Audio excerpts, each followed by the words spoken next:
الحمد لله نحمده ونستعينه ونستغفره ونعوذ بالله من شرور أنفسنا ومن سيئات أعمالنا من يهده الله فلا مضل له ومن يضلل فلا هادي له ونشهد أن لا إله إلا الله وحده لا شريك له ونشهد أن محمدًا عبده ورسوله أما بعد فإن خير الحديث كتاب الله وخير الهدي هدي محمد صلى الله عليه وسلم وشر الأمور محدثاتها كل محدثة بدعة كل بدعة ضلالة كل ضلالة في النار أعوذ بالله السميع العليم من الشيطان الرجيم بسم الله الرحمن الرحيم إن الذين آمنوا وعملوا الصالحات كانت لهم جنات الفردوس نزلا۔ ہر قسم کی تعریف اور حمد و ثنا اللہ ذوالجلال والاکرام کے لیے، بے شمار درود و سلام امام الانبیاء سید الاولین والآخرین امام اعظم محمد الرسول اللہ صلی اللہ علیہ وسلم کی ذات مقدسہ مطہرہ بھی ہوں، جن کی ذات مقدسہ کے ذریعے اللہ رب العالمین نے ہمیں صراط مستقیم والا راستہ نصیب فرمایا ہے۔ دعا ہے کہ اللہ رب العالمین ہمیں اس راستہ پر کامزن رہنے کی توفیق عطا فرمائے، اور اللہ رب العالمین ہمارا خاتمہ اسی راستہ پر فرمائے۔ اللہ نے قرآن مقدس کی اس آیت کے اندر ایمان والوں کو یہ بتایا ہے کہ جو ایمان لاتا ہے اور نیک عمل کرتا ہے اس کے لیے اللہ رب العالمین نے جنت الفردوس کے اندر مہمانی تیار کر رکھی ہے، اور جنت کے اندر محلات ہیں جو اللہ رب العالمین نے مختلف کام کرنے والے لوگوں کے لیے بنائے ہیں، تیار کیے ہیں، کہ اگر کوئی آدمی یہ کام کرتا ہے تو اس کو اللہ رب العالمین جنت کے اندر محل عطا فرمائیں گے، اور ان میں سے 5 ہم نے ذکر کیے تھے۔ آج ہم انشاءاللہ 6 سے اس کا آغاز کرتے ہیں۔ سیدنا ابو ہریرہ رضی اللہ تعالی عنہ کو اللہ کے نبی صلی اللہ تعالی علیہ وسلم نے وصیت فرمائی تھی کہ اے میرے صحابی، آپ نے اس کام کو لازم پکڑے رکھنا ہے، کیونکہ جب آپ اس کو پکڑے رکھیں گے اسی کی وجہ سے اللہ رب العالمین آپ کو جنت الفردوس کے اندر محل عطا فرمائیں گے۔ انسان جب صبح کرتا ہے تو صبح اٹھنے کے بعد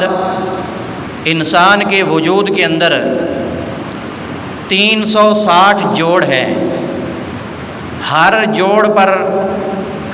انسان پر صدقہ کرنا لازم ہے، اور صدقے کی مختلف صورتیں ہیں، مال کے ساتھ بھی صدقہ ہے۔ تو اللہ کے نبی صلی اللہ تعالی علیہ وسلم نے فرمایا کہ یہ جو 360 جوڑوں کا صدقہ ہے یہ اور ہے بھی روزانہ، تو یہ بندہ کیسے ادا کر سکتا ہے؟ تو اللہ کے نبی صلی اللہ تعالی علیہ وسلم نے اس صدقے کی ادائیگی کا طریقہ بتایا ہے کہ آدمی کیسے وہ صدقہ ادا کرے، کیا کام کرے تو صدقہ بھی ہو جائے گا اور اس کو اللہ محل جنت کے اندر عطا فرمائیں گے۔ دو چیزیں بیان فرمائی ہیں۔ اللہ کے نبی علیہ الصلوۃ والسلام کے صحابی سیدنا ابو موسیٰ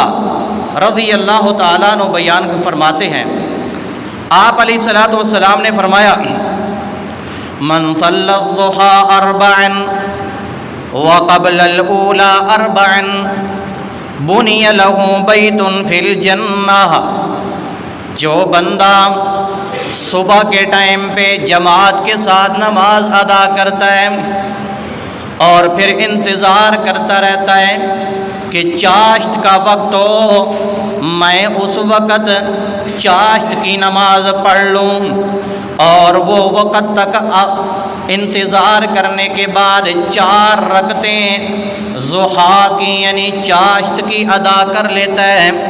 وقبل الاولی اربعا، اور پہلی نماز کی 4 رکعتیں ادا کر لیتا ہے۔ دو چیزیں، چاشت کی 4 رکعتیں اور پہلی نماز کی 4 رکعتیں۔ دن کی پہلی نماز کون سی ہے جی؟ دن کی میں نے کہا ہے ظہر ہے، دن کی پہلی نماز ظہر ہے۔ سورج کب نکلتا ہے؟ تقریباً 6 کے قریب سورج نکلتا ہے، تو وہ رات کی نماز ہے، صبح وہ ظہر، دن کی نماز نہیں ہے۔ دن کی پہلی نماز ظہر ہے۔ اللہ کے نبی علیہ الصلوۃ والسلام فرماتے ہیں، جو بندہ چاشت کی 4 رکعتیں ظہر سے پہلے 4 رکعتیں ادا کرتا ہے، بنی لہ بیت فی الجنہ، اللہ اس بندے کو جنت کے اندر محل عطا فرما دیتے ہیں۔ اللہ ایک وہ دوسری حدیث آپ نے سنی ہے نا، جو بندہ رات اور دن میں 12 رکعتیں ادا کرتا ہے، وہ پچھلے سے پچھلے جمعے میں آپ نے سنی تھی، وہ الگ ہے۔ یہ الگ ہے کہ 4 رکعتیں چاشت کی اور 4 رکعتیں ظہر کی نماز سے پہلے، یعنی سنن الراتبہ، جن کے اوپر اللہ کے نبی صلی اللہ علیہ وسلم نے ہمیشہ کی ہے، آپ نے پڑھی ہے۔ جو بندہ یہ 8 رکعتیں پڑھ لیتا ہے، اللہ اس کو بھی جنت کے اندر ایک محل عطا فرما دیتے ہیں۔ اور دوسری، اللہ کے نبی علیہ الصلوۃ والسلام نے اور بات بیان فرمائی ہے، بندہ نماز پڑھنے کے لیے مسجد میں آ جاتا ہے، جماعت کا اہتمام کرتا ہے، جماعت کے ساتھ کھڑا ہوتا ہے کہ میں نماز ادا کروں جماعت کے ساتھ۔ نمبر 1، گھر سے وضو کر کے آتا ہے، وضو کر کے آنے کا ثواب، وہ چلتا ہے جتنے قدم چل کر آتا ہے اس کا ثواب۔ نمبر 3، مسجد کے اندر آتا ہے، جب تک وہ جماعت کا انتظار کرتا رہتا ہے، بیٹھا رہتا ہے، اللہ کے نبی فرماتے ہیں کہ وہ بندہ نماز کے اندر ہے۔ نمبر 4، جماعت کے ساتھ نماز ادا کرتا ہے، جماعت کا 25 درجے یا 27 درجے ثواب الگ ملتا ہے۔ نمبر 5، جب یہ بندہ جماعت کے اندر کھڑا ہو جاتا ہے، جماعت شروع ہو جاتی ہے، اللہ کے نبی علیہ الصلوۃ والسلام فرماتے ہیں، اب جب جماعت شروع ہو گئی ہے، بندہ کھڑا ہو گیا ہے، اب ایک کام کر لے، اللہ رب العالمین ایک کام کے بدلے ذرا دیکھنا کتنے اس کو نتائج بتاتے ہیں، فوائد بتاتے ہیں۔ اللہ کے نبی علیہ الصلوۃ والسلام کے صحابی بیان کرتے ہیں، آپ علیہ الصلوۃ والسلام نے فرمایا، من سد فرجۃ رفعہ اللہ بها درجۃ وبنا له بیتا فی الجنہ، جو بندہ مسجد میں آ کر جماعت کے اندر کھڑا ہو جاتا ہے، درمیان میں خالی جگہ نہیں چھوڑتا، جگہ پر کر لیتا ہے، اور اللہ کے نبی علیہ الصلوۃ والسلام فرماتے ہیں اس کے بدلے رفعہ اللہ بها درجۃ، اللہ ایک درجہ اس بندے کا بلند فرما دیتے ہیں، اور دوسرا وبنا له بیتا فی الجنہ، اللہ اس کے بدلے میں اس بندے کو جنت کے اندر مقام عطا فرما دیتے ہیں، محل۔ اللہ اکبر، کام کتنا آسان ہے، مشکل کام نہیں ہے، بڑا ہی آسان کام ہے، لیکن اللہ کے نبی علیہ الصلوۃ والسلام فرماتے ہیں کہ جب یہ کام کرو گے تو جنت کے مستحق ٹھہر جاؤ گے۔ اور پھر اللہ کے نبی علیہ الصلوۃ والسلام فرماتے ہیں دنیا کے اندر بندہ اپنے گھر بھی بناتا ہے، بڑی اس کے اوپر خرچہ کرتا ہے، زیب و زینت اختیار کرتا ہے کہ دیکھنے والے کہیں کہ اس بندے نے اپنا گھر کتنا خوبصورت بنا دیا ہے، بڑے پیسے خرچ کرتا ہے، لیکن اللہ کے نبی علیہ الصلوۃ والسلام فرماتے ہیں کہ جو بندہ اللہ کا پورا گھر نہیں، اللہ کا پورا گھر نہیں، ایک تھوڑی سی جگہ بندہ لے کر اللہ کے گھر کے اندر شامل کر دیتا ہے، اللہ اس بندے کو بھی جنت کے اندر محل عطا فرما دیتے ہیں۔ حدیث سنیے، اللہ کے نبی علیہ الصلوۃ والسلام نے فرمایا من بنا مسجدا للہ کمفصح قطات، جو بندہ اللہ کے لیے مسجد بنا دیتا ہے خواہ وہ پرندے کے گھونسلے کے برابر ہی کیوں نہ ہو، پرندے کے گھونسلے کے برابر ہی کیوں نہ ہو، مانا اللہ نے اس کو اتنی توفیق دی ہے، وہ زیادہ نہیں دے سکتا، وہ ایک اینٹ دے دیتا ہے، اینٹ کے برابر ہی گھونسلہ ہوتا ہے نا پرندے کا، اس سے بڑا تو نہیں ہوتا، ایک اینٹ دے دیتا ہے، 10 روپے دے دیتا ہے، 100 روپے دے دیتا ہے، 50 دے دیتا ہے۔ اللہ کے نبی علیہ الصلوۃ والسلام فرماتے ہیں بن اللہ لہ بیتا فی الجنہ، اللہ اس بندے کے لیے جنت کے اندر ایک محل تیار فرما دیتے ہیں۔ اور پھر جو بندہ مسجد کی توسیع کرتا ہے، ضرورت ہے جگہ کم پڑ گئی ہے، وہ بندہ کہتا ہے ٹھیک ہے یہ جگہ میں لے کر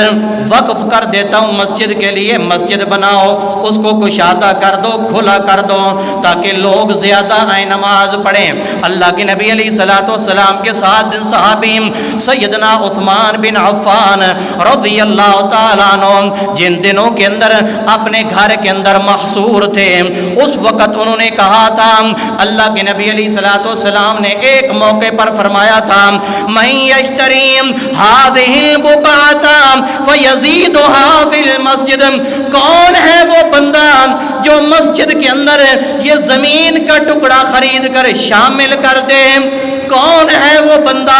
سیدنا عثمان فرماتے ہیں پھر آپ نے فرمایا وَلَهُ بَيْتٌ فِي الْجَنَّةِ، جو یہ ٹکڑا خرید کر مسجد کے اندر دے دے اللہ جنت کے اندر اس بندے کو گھر عطا فرمائیں گے۔ تو عثمان رضی اللہ تعالیٰ عنہ بیان فرماتے ہیں فَاشْتَرَيْتُهَا فَزِدْتُهَا فِي الْمَسْجِدِ، میں نے وہ ٹکڑا خرید کر مسجد کے اندر دے دیا کہ مسجد کو کشادہ کر دیجئے، مسجد کو توسیع کرنا، اس کے اوپر بھی جنت کے اندر گھر ملے گا، لیکن شرط یہ ہے کہ بندہ یہ کام کرے گا۔ تو پھر اسی طرح اللہ کے نبی علیہ الصلوۃ والسلام نے حدیث کے اندر ایک اور سہولت پیدا کر دی، یہ بوڑھا بابا ہو گیا ہے، قرآن مکمل پڑھ نہیں سکتا، کوشش کرتا ہے پڑھنا آتا نہیں ہے، زبان کے اوپر الفاظ جاری نہیں ہوتے، یا پہلے تو دنیا کے اندر مست رہا ہے، بڑے کام کرتا رہا ہے، اب اس کے دل کے اندر یہ پیدا ہو گیا ہے، خواہش پیدا ہو گئی ہے کہ میں بھی اللہ کی طرف راغب ہو جاؤں، میں جنت کا مستحق بن جاؤں، لیکن دل چاہتا ہے کہ جس طرح فلاں بندہ قرآن کی تلاوت کر رہا ہے میں بھی اسی طرح تلاوت کر رہا ہوں، کرنا چاہتا ہے لیکن ہو نہیں سکتی۔ میرے نبی فرماتے ہیں ایک چھوٹی سی سورت یاد کر لیں اور جو تعداد میں نے بتائی ہے اس تعداد کے اندر روزانہ پڑھ لیں، اللہ اس بندے کو اس تعداد کے اندر پڑھنے کی وجہ سے پورے قرآن کا ثواب بھی عطا کریں گے اور جنت کے اندر محل بھی عطا کریں گے۔ اللہ اللہ، حدیث سنیے، اللہ کے نبی علیہ الصلوۃ والسلام نے فرمایا من قرأ قل هو اللہ احد، جو بندہ قل هو اللہ احد سورۃ اخلاص پڑھ لیتا ہے حتی یختمها 10 مرات، 10 مرتبہ مکمل کر لیتا ہے، بن اللہ لہ قصرا فی الجنہ، اللہ اس بندے کے لیے جنت کے اندر ایک محل تیار فرما دیتے ہیں۔ ایک صورت ہے چھوٹی سی، کوئی بڑی صورت ہے؟ چھوٹی سی صورت ہے. یہ تو بندہ میرے خیال میں 10 منٹ بھی نہیں لگیں گے 10 دفعہ پڑھتے ہوئے. بندہ پڑھتا رہے، روزانہ پڑھتا رہے، کتنے محل تیار ہو سکتے ہیں. اور یاد کرنے میں بھی کوئی مشکل نہیں ہے. تو یہ خاص طور پہ جو بابے ہیں نا ان کو یاد کرنی چاہیے. کیوں؟ وہ تو فارغ ہی ہوتے ہیں، بیٹھے بیٹھے پڑھتے رہے. نوجوانوں کے پاس تو ٹائم ہوتا نہیں ہے نا، انہوں نے اور بڑے کام کرنے ہوتے ہیں. تو اللہ کے نبی علیہ الصلوۃ والسلام کے پاس ایک اور صحابی کا اسی طرح واقعہ ذکر کیا جاتا ہے.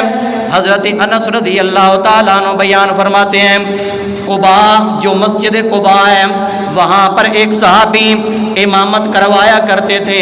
اور اللہ کے نبی علیہ الصلوۃ والسلام کی طرف سے یہ مقرر ہو گئے. اپنی قوم والوں نے کہا قرآن آپ کو اچھا آتا ہے، صحیح پڑھ سکتے ہو، لہٰذا ہماری امامت کروایا کرو.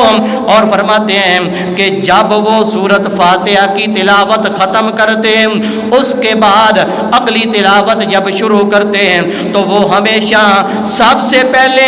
قل هو اللہ احد سورۃ اخلاص پڑھتے ہیں، اس کے بعد کوئی اور سورت پڑھتے ہیں، رکعت مکمل کرتے ہیں. بعض صحابہ نے کہا کہ یہ آپ کا طریقہ کیسا ہے کہ آپ کو جب یہ سورت پڑھتے ہیں تو یہ مکمل نہیں ہوتی، آپ کی نماز اس کے ساتھ مکمل نہیں ہوتی، پھر آپ دوسری سورت پڑھتے ہیں، یا تو آپ یہ سورت پڑھ لیں یا کوئی اور پڑھ لیا کریں، اس طرح نہ کیا کریں. وہ صحابی کہتے ہیں مجھ سے ایسا نہیں ہو سکتا، میں تو اسی طرح پڑھوں گا. اگر آپ کا ارادہ ہے تو ٹھیک ہے، ارادہ نہیں ہے تو میں امامت چھوڑ دیتا ہوں. ایک موقع پر اللہ کے نبی علیہ الصلوۃ والسلام مسجد قباء کے اندر تشریف لے آئے. صحابہ کرام نے بتایا اے اللہ کے نبی صلی اللہ تعالی علیہ وسلم یہ صحابی اس طرح کرتے ہیں. آپ علیہ الصلوۃ والسلام نے پوچھا یا فلان مجھے بتائیے اے بندے ما یمنعک ان تفعل یأمر به اصحابک، جس طرح آپ کے ساتھی آپ کو کہتے ہیں آپ اس طرح کیوں نہیں پڑھتے؟ وما یحملک علی لزوم هذه السورۃ فی کل رکعۃ، ہر رکعت کے اندر یہ سورت پڑھنا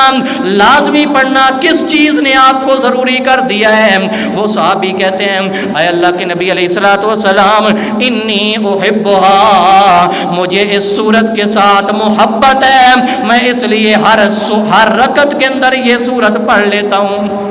مجھے محبت ہے اس سورت کے ساتھ. تو اللہ کے نبی علیہ الصلوۃ والسلام نے فرمایا اچھا اس سورت کے ساتھ آپ کو محبت ہے، حبک ایہا ادخلک الجنہ، تیری محبت اس سورت کے ساتھ تجھے جنت کے اندر داخل کر دے گی. اللہ اللہ کہ سورت کے ساتھ محبت ہے کہ اللہ کے کمال ہیں اس سورت کے اندر، اللہ کے صفات ہیں اس سورت کے اندر، اللہ کی عظمت ہے اس سورت کے اندر، میں اس کو پڑھتا رہوں گا. تو اللہ کے نبی علیہ الصلوۃ والسلام نے فرمایا تیری محبت نے ہی تجھے جنت کے اندر داخل فرما دیا. اسی طرح ایک اور صحابی ہیں، وہ ایک لشکر کا امیر بنا کر ان کو بھیجا گیا. جب راستے کے اندر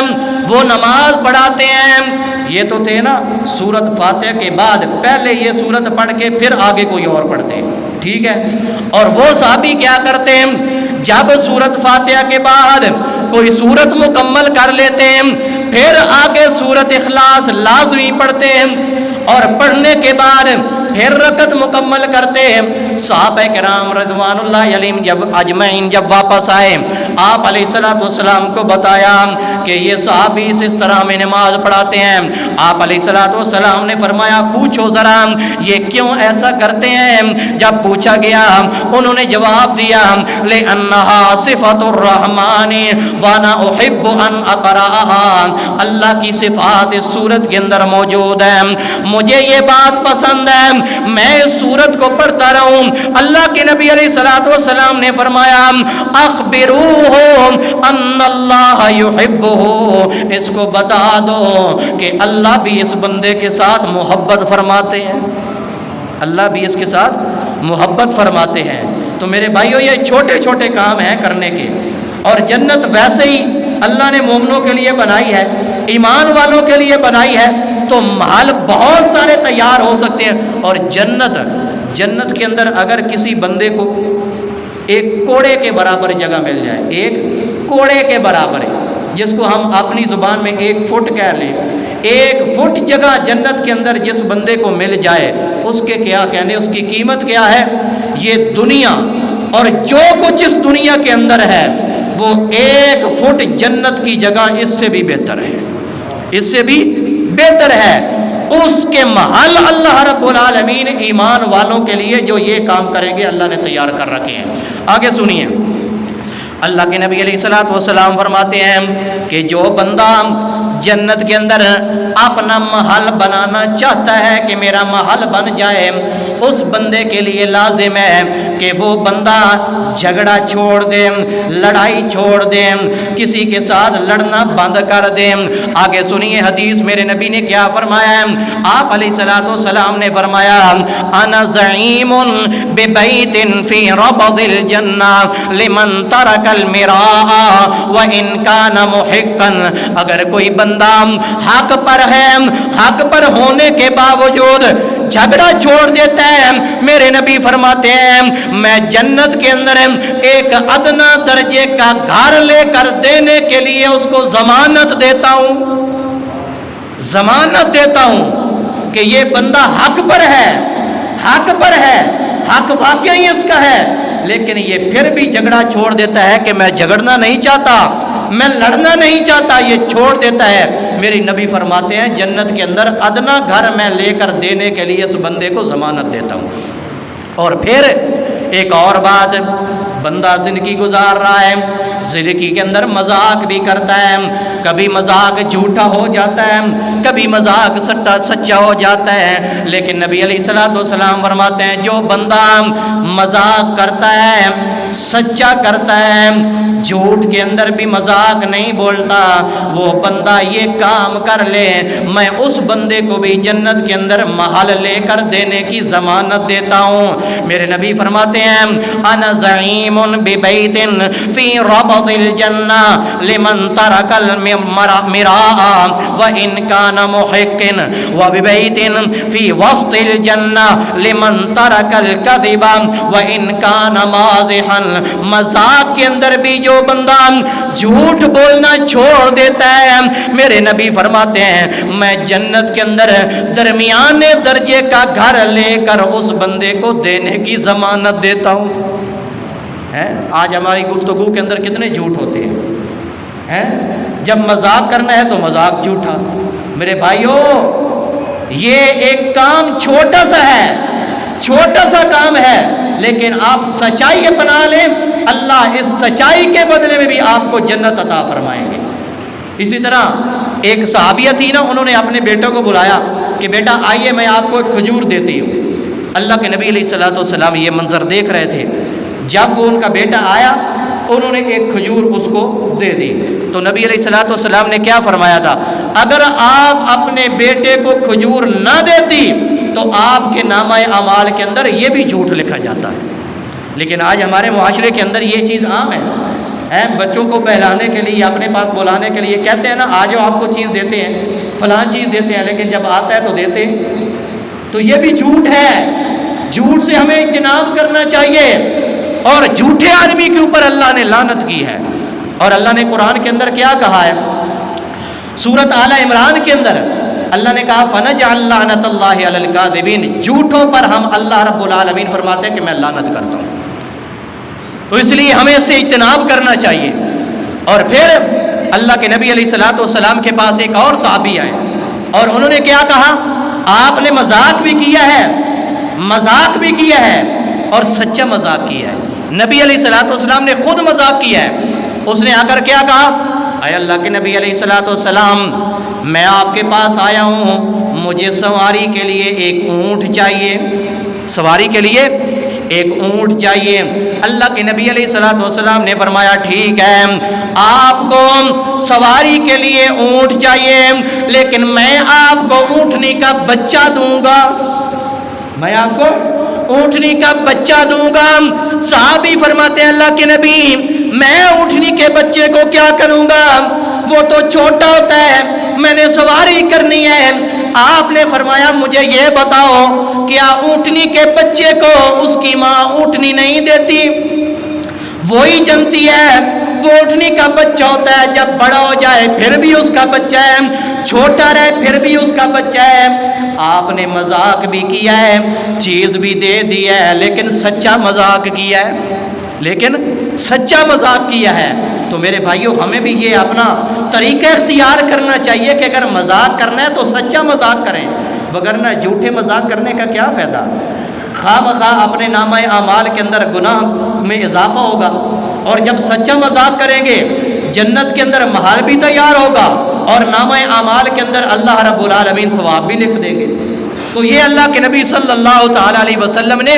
کیا فرمایا ہے کہ آپ نے یہ کام کرنے ہیں۔ اور پھر اس کے بعد اللہ کے نبی علیہ السلام نے فرمایا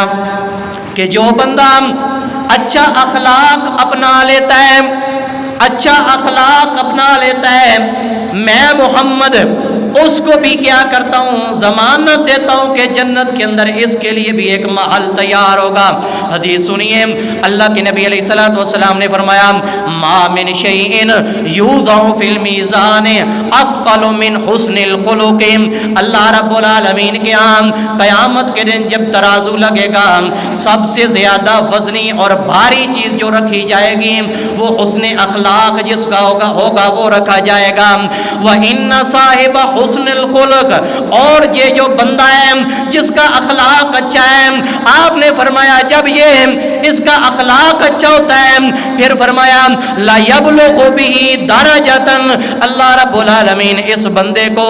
اس درجے پر پہنچا دیتے ہیں صاحب الصوم والصلاۃ، جو بندہ نماز پڑھنے والا،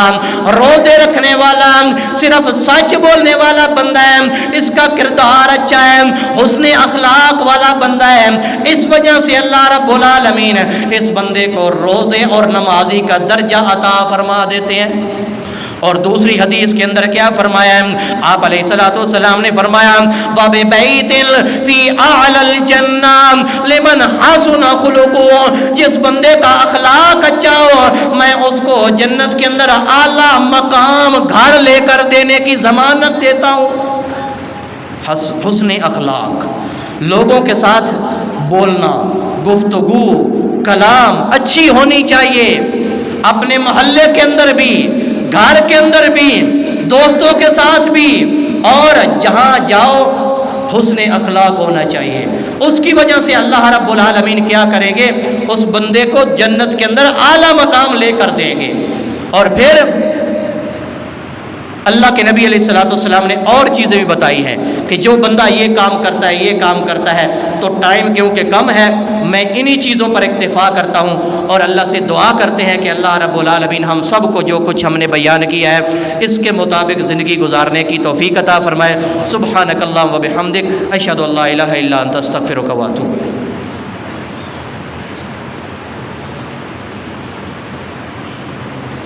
إن الحمد لله نحمده ونستعينه ونستغفره ونعوذ بالله من شرور أنفسنا ومن سيئات أعمالنا، من يهده الله فلا مضل له ومن يضلل فلا هادي له، ونشهد أن لا إله إلا الله وحده لا شريك له، ونشهد أن محمدا عبده ورسوله، إن الله وملائكته يصلون على النبي يا أيها الذين آمنوا صلوا عليه وسلموا تسليما، اللهم صل على محمد وعلى آل محمد كما صليت على إبراهيم وعلى آل إبراهيم إنك حميد مجيد، اللهم بارك على محمد وعلى آل محمد كما باركت على إبراهيم وعلى آل إبراهيم إنك حميد مجيد۔ ایک تو آپ کو کہا جاتا ہے مسجد کے ساتھ تعاون کے لیے، تو آج بھی آپ مسجد کے ساتھ تعاون کریں کھل کر، تاکہ ہم نے جو کلین کے بقایا پیسے ہیں وہ انشاءاللہ ادا کرنے ہیں، اور ان قریب کلین بھی انشاءاللہ آ جائے گا۔ دوسرا دعا فرمائے کہ جتنے ہمارے بھائی مسلمان بیمار ہیں اللہ ان سب کو صحت کاملہ عاجلہ عطا فرمائے۔ اس طرح ہمارے اصغر بھائی وہ بھی بیمار تھے، آج ماشاءاللہ آئے ہیں جمعے میں، دعا فرمائے کہ اللہ رب العالمین انہیں بھی صحت کاملہ عاجلہ عطا فرمائے، انہیں شفا و تندرستی عطا فرمائے، اور جتنے ہمارے اس مسجد کے نمازی ہیں باقی مسلمان بیمار ہیں اللہ ان سب کو صحت کاملہ عاجلہ عطا فرمائے، انہیں شفا و تندرستی عطا فرمائے۔ اس طرح جتنے ہمارے بھائی پریشان ہیں اللہ ان کی پریشانیوں کو دور فرمائے، جو مقروض ہیں اللہ ان کے قرضوں کی ادائیگی کے اندر آسانیاں پیدا فرمائے، اور جو بھائی اپنے کاروبار کے حوالے سے پریشان ہیں ان کے لیے دعا فرمائے کہ اللہ رب العالمین ان سب کے کاروبار کے اندر برکت عطا فرمائے جنہوں نے کہا ہے یا نہیں کہا، اور اس طرح دو بھائی ہیں انہوں نے خصوصی طور پر کہا ہے، ان کے لیے دعا فرمائے کہ اللہ رب العالمین ان کے کاروبار کے اندر برکت عطا فرمائے، وسعت عطا فرمائے، اور اللہ رب العالمین شیاطین کی طرف سے جو بندشیں ہیں اللہ رب العالمین ان کو دور فرمائے۔ جتنے ہمارے مسلمان بھائی بہنیں بے اولاد ہیں اللہ رب العالمین ان کو نیک اور صالح اولاد عطا فرمائے، جن کے پاس اولاد ہے اللہ رب العالمین ان کی اولادوں کو نیک اور صالح فرمائے۔ یا اللہ جو مسلمان جن کو تو نے بیٹے عطا کی ہیں یا اللہ ان کو بیٹیاں بھی عطا فرما، اے اللہ جن کو تو نے بیٹیاں عطا کی ہیں یا اللہ ان کو بیٹے بھی عطا فرما۔ یا اللہ جتنے مسلمان جس بیماری کے اندر مبتلا ہیں یا اللہ ان کی بیماری کو دور فرما، یا اللہ جس پریشانی کے اندر ہیں یا اللہ ان کی پریشانیوں کو دور فرما۔ یا اللہ جتنے ہمارے بھائی مسلمان اس دنیا سے جا چکے ہیں یا اللہ ان کو معاف فرما، یا اللہ انہیں درگزر فرما، یا اللہ ان کے صغیرہ کبیرہ گناہوں کو معاف فرما، یا اللہ انہیں عذاب قبر سے بچا، یا اللہ انہیں عذاب جہنم سے بچا، یا اللہ انہیں جنت الفردوس کے اندر اعلیٰ مقام عطا فرما۔ یا اللہ ہماری دعاؤں کو قبول فرما، یا اللہ ہماری دعاؤں کو قبول فرما۔ یا اللہ جہاں کہیں ہمارے مسلمان مظلوم بھائی ہیں یا اللہ ان کی مدد فرما، یا اللہ ان کی مدد فرما، یا اللہ ظالموں کے ظلم سے ان کو نجات عطا فرما، یا اللہ ظالموں کو تباہ و برباد فرما، یا اللہ ظالموں کو تباہ و برباد فرما۔ یا اللہ جتنے ہمارے مسلمان بھائی جہاں کہیں قیدی ہیں یا اللہ ان کو رہائی نصیب فرما، یا اللہ ان کو رہائی نصیب فرما۔ یا اللہ جب تک تو ہمیں زندہ رکھ تو اسلام کی حالت میں زندہ رکھنا، یا اللہ جب ہمارا خاتمہ ہو تو خاتمہ ایمان پر فرمانا، یا اللہ ہم سب کو عذاب قبر سے بچانا، یا اللہ ہم سب کو عذاب جہنم سے بچانا، یا اللہ ہم سب کو جنت الفردوس کے اندر اعلیٰ مقام عطا فرمانا، یا اللہ ہم سب کو قیامت کے دن نبی پاک صلی اللہ علیہ وسلم کی شفاعت نصیب فرمانا،